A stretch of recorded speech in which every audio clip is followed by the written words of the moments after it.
Olá, amigos do Coruja Legal, sejam bem-vindos à terceira aula de Direito.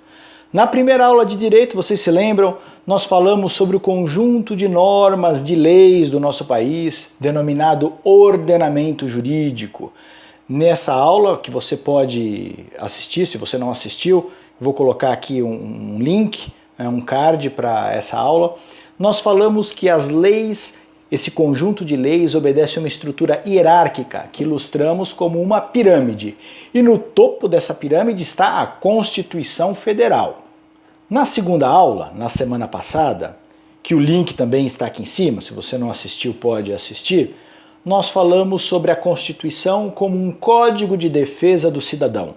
Um código que defende o cidadão dos grandes poderes do Estado. Falamos um pouco sobre o constitucionalismo moderno, que foi um movimento ocorrido há aproximadamente 200 anos, quando a ideia de Constituição veio à tona, uma Constituição para garantir aos cidadãos direitos fundamentais, para estruturar o Estado e para organizar a divisão de poderes. E esse é o conteúdo da Constituição.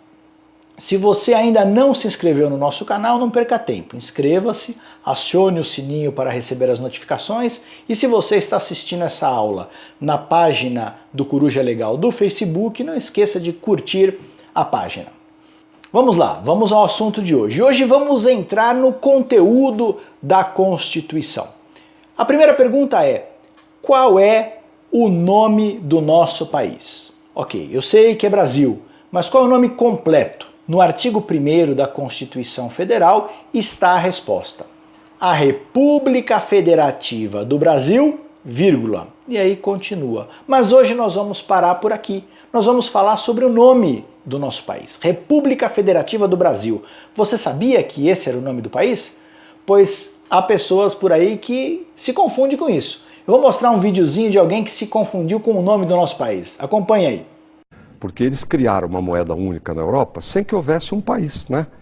O Brasil chama Estados Unidos do Brasil, os Estados Unidos chamam Estados Unidos da América. Não, o Brasil não chama Estados Unidos do Brasil. Mudou? República Federativa do Brasil. República Federativa, que é parecido, federação, tá certo? Tá. E... Pois é, José Serra, que foi ministro das Relações Exteriores, num ato falho, aí, numa entrevista com Boris Casoy, acabou pisando na bola, dizendo que o nome do nosso país é Estados Unidos do Brasil. De fato, esse foi o nome, mas há muito tempo atrás. Desde a Constituição de 1967, o nome do país foi alterado para a República Federativa do Brasil. O Brasil é uma república e é federativa, uma república que é uma federação. Hoje vamos falar sobre o que significa ser uma república e quais os impactos práticos que isso tem na vida de cada cidadão. E na semana que vem falaremos sobre federação, porque a república é federativa. O que significa isso? A república é uma forma de governo que se opõe à forma de governo monárquica, que foi muito difundida no passado. Hoje a maioria dos países adota o modelo republicano, por entender ser mais adequado. E a república tem um pouco a ver com a democracia. Em primeiro lugar, a república prevê que o governo é exercido por uma pessoa que periodicamente é substituída por outra. Ou seja, há uma alternância de poder. Ao contrário da monarquia, onde os reis geralmente tinham poder vitalício. Outra característica da república é a eletividade, ou seja, o povo pode eleger a pessoa que vai governar o país, o que não ocorre na monarquia, porque geralmente a sucessão no sistema monárquico, ou na forma de governo monárquica, se dá por hereditariedade. Então, as pessoas da família, né, seguindo aquela dinastia, elas vão se sucedendo no poder.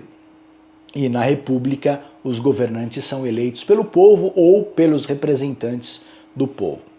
Em terceiro lugar, na república nós temos a responsabilidade do governante. O governante, ele é responsável no sentido de que os americanos chamam de accountability, ou seja, ele precisa prestar contas, ele precisa prestar contas dos seus atos, das finanças, coisa que o rei não precisava. Tudo pertencia ao rei. Numa república, os bens públicos não são do governante, mas são do povo. Aliás, a própria palavra república tem origem latina, de res publica. Res significa coisa e pública é pública, né, de todos. Né?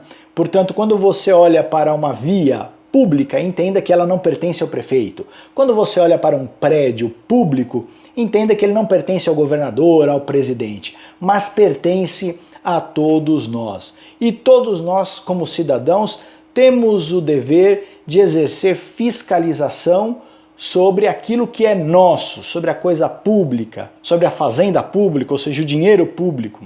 Eu percebo que desde 2013, naquelas manifestações que tivemos aqui no Brasil, o interesse das pessoas pelas questões políticas tem aumentado. E isso é muito bom. Isso é algo republicano. A participação das pessoas na política é algo que traz vantagens para toda a sociedade. Infelizmente, o povo, principalmente o homem de bem, o homem honesto, sentiu uma repulsa de questões políticas. Não quis se envolver com política por entender que é algo apenas relacionado a ladrões, a pessoas que querem se locupletar às custas do povo. Por isso, muitos pais orientam seus filhos a seguir uma carreira no setor privado, como médico, advogado, ou se for no setor público para que preste um concurso, mas são poucos os pais que orientam seus filhos a poder participar da vida pública como um vereador, um prefeito, um governador, um deputado, um senador e até ser um dia presidente da República. Seria bom que todos nós nos conscientizássemos de que o sucesso da sociedade depende do nosso envolvimento. Essa é uma consciência republicana que todos devemos ter. E talvez esse dia 15 de novembro, que é amanhã, possa servir aí de motivação para uma reflexão e para que você adote essa consciência, essa filosofia mais republicana e se envolva com questões que dizem respeito a todos nós. Um grande abraço, um ótimo feriado a todos. Tchau, tchau.